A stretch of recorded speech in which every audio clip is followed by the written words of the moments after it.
Good morning, welcome to Out Your Shell. This is going to be a walk and talk because too much is happening to be sitting down and editing too much.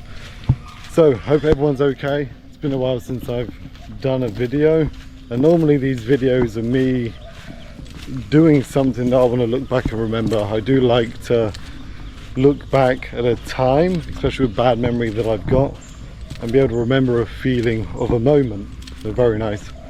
I've come back to Wat Athvear, one of the nicest pagodas and Angkorian temples. Absolutely beautiful. I wanted to go through what's been happening. Some amazing things, some sad things, some characters, beautiful guys resting. I don't want to be too loud, it's very early in the morning. I'll start with the mural painting. There was a Wat Boat Festival, absolutely loved it. People were there taking pictures. A couple of the families wanted a picture with me. It was very sweet. It was actually the proudest thing was seeing people get photos of it, not the money or the painting itself, to be honest. So yeah, very nice, very nice. After that, I got an opportunity, a job in a province called Kampong Cham.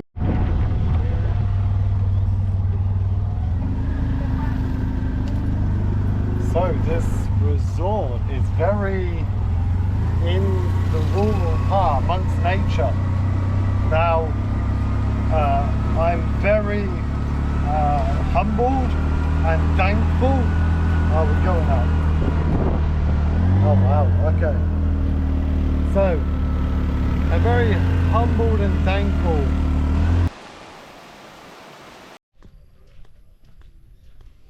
Special, but there's nothing worse, and I'm sure every one of you have seen, heard, or experienced this yourself. And that is, there's nothing worse than having a problem in which I was expecting to live a little rough. I was expecting to put myself at a little bit of risk because shamefully here this gentleman drugs up these monkeys, swaz, dogs, chakais, and cats, chamais, and makes cute videos of them, which is very sad. And I'm saying this in such a beautiful place as well. So I was asked to go to Kampong Cham and be the first point of contact for this gentleman. So I did some surveillance, got his location down, sort of scouted over a day just to make sure I knew what I was getting myself into, then engaged, which resulted in a little bit of aggression and his dogs running out. But again, it's fine. Beautiful temple, by the way. Wat Athvear, check it out if you come here. I used to live 5 minutes away, walking, very nice. So I got to go to Kampong Cham, and a quick thank you to Hien Che Bamboo Resort that gave me accommodation and a couple of meals for free, which was very sweet of them, very, very sweet. It didn't have to trust me in what I was doing. Yes, that was very nice. So please, if you do go to Kampong Cham, check them out. Hey? Then after that, I got to come back to Siem Reap.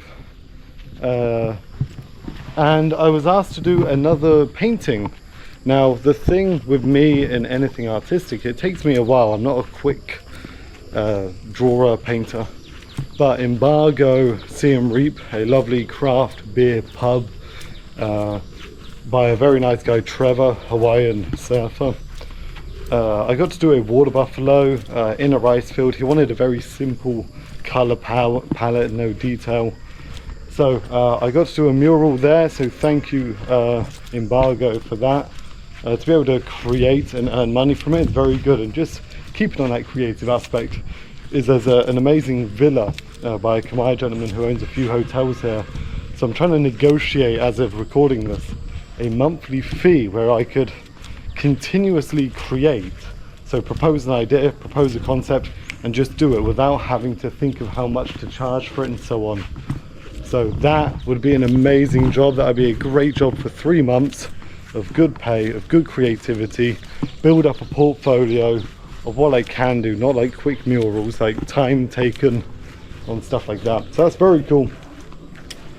The last positive note for this video is, as of yesterday, the 11th of October, we officially announced the start of the Siem Reap's Christmas tuk-tuk parade.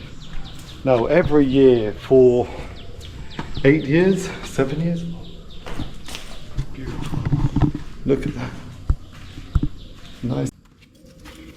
Also, some Khmer girls, as a thank you, bought me some cloves and also some incense, candles.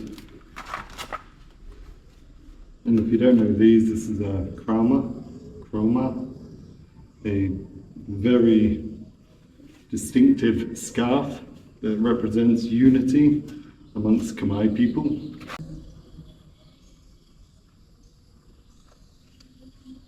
So,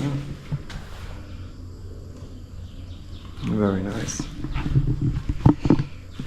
Every year for 7 years, Christmas comes around. I try to give my life as much meaning as I can. And Christmas was a time for me to be able to do something positive and give back. Last year on the channel, you can have a look, I'll put a link up here. Last year people were donating $20. I'd buy some things, put it in a Christmas present box, bring it to a village, dress as Santa Claus on my moto and give them out. And I know it's not much, but it's something. So this year there's going to be a parade, an actual parade. So we're planning on having 100 tuk-tuks to 200, business sponsored. Yesterday we got some of those sponsorships in. We've already got the top hotels joining in. Look at that view. Sa'at. God damn, that's nice. So, I thought it was a giant moth. So yesterday, dressed up as Santa Claus, one of the team members, a very small team's doing it. We're doing it as a community project. This isn't a little agenda for an NGO, not a little agenda for a business name on it. It's a community event, a non-profit event. And if you've been at Siem Reap and you want to sponsor one of your favorite restaurants or NGOs, it's $100 a tuk-tuk. $50 goes back for you to decorate that tuk-tuk and pay the driver. So technically, for $50 you can have your business, or I want to do one for the mental health group and have some sort of mental health text on the back. I want to do one for Out Your Shell. So contact me if you want to sponsor a tuk-tuk, get it in the parade. Here's a little thing. If we beat 120 tuk-tuks, we actually beat the Guinness World Record, which would be amazing. And here's a little egotistical aspect of this parade, is that I get to be Santa Claus at the front of it, which is going to be really cool. So I'm going to have a trailer, like a sleigh, very Cambodian style. This isn't a religious event. I don't give a crap about religion. This is just something that's able to boost tourism, boost Siem Reap, and hopefully on Christmas Eve we can use this event to try and get some essential donations, get those top design tuk-tuks, Santa, some volunteers, some elves, go to a village and give back. That's my secret agenda, as well as being Santa Claus on the front of a parade. That's going to be so cool. I want to get some cameras, got some friends with drones, so please like, subscribe, make sure you support that. So it's very cool, very cool. I want to touch on a negative that's been happening here in Siem Reap. Two negatives actually. Since the last video, a very good friend has left Siem Reap. Someone who we would go out for a drink with friends, a single man, and his only intention and energy went to making us laugh, dancing like an old man, embarrassing himself for entertainment. And his name was Brad, a bit of a dopey spiritual woke guy. But he left Siem Reap, and now another friend is leaving Siem Reap. And I'm someone that's not as sociable as I am. I don't really give a lot of time for those close relationship, like random activities, I'm gonna say. I'd like to take on projects and focus on that. So when these friends leave, and I'm sure everyone who's lived in these countries. People come and go and you have to adapt, but it's also very sad because you don't create these long-lasting over time relationships. So yeah, very hard. But luckily, for some reason, I have some very good people here in Siem Reap. That was one negative that's happened recently. The other one is I really try not to normalize some of the things that are here in Siem Reap, like massage work, like the drugs that circulate, like the mentalities of the local people. Not just here, I'm sure it's in most countries like this. But I've found so many people do it and no one seems to care. It's almost like, well, if you can't change it, you just accept it. And I find that a little hard. I find that a little just wrong, right?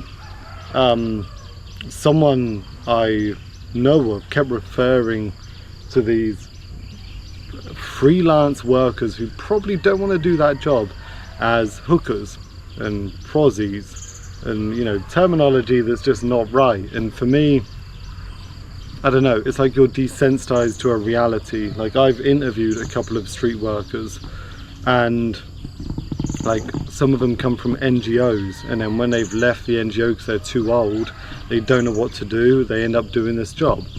So it's a very crazy world in that sense. Yeah, very odd, very odd. So that's kind of it. It's been an amazing time. Momentum is really picking up, opportunities coming my way, meeting new people, which is nice. So yeah, I've been lucky. It's been good. It's been very good. I will be soon going to Phnom Penh again to go back to that province to try and catch up with those animals and trying to get police involved to arrest the gentleman. Fun job, very fun job. Beautiful area, by the way. Kampong Cham. You're going along the Mekong River. I got a couple of videos. It was really, really cool. It's really nice. Not very touristy, so it's very local vibes. So we'll see you guys. Otherwise, like and subscribe. I've remained the same, that even if I'm doing a lot, I live on a very small budget and I'm very happy with that. There is a Patreon, there is a PayPal if you are or you want to support, and I need to get back into YouTube. I need to restructure. I've got ideas. It's gonna have to wait till next year, so from now until next year it's probably just me trying to focus on these projects and little videos in between. But thank you for anyone who's been following. This will be another video to look back on in a year or two. Okay, Arkoun, find simplistic happiness. The man I saw in Embargo Bar that night, thank you for the kind words about the channel. Come out your show. Bye. Bye.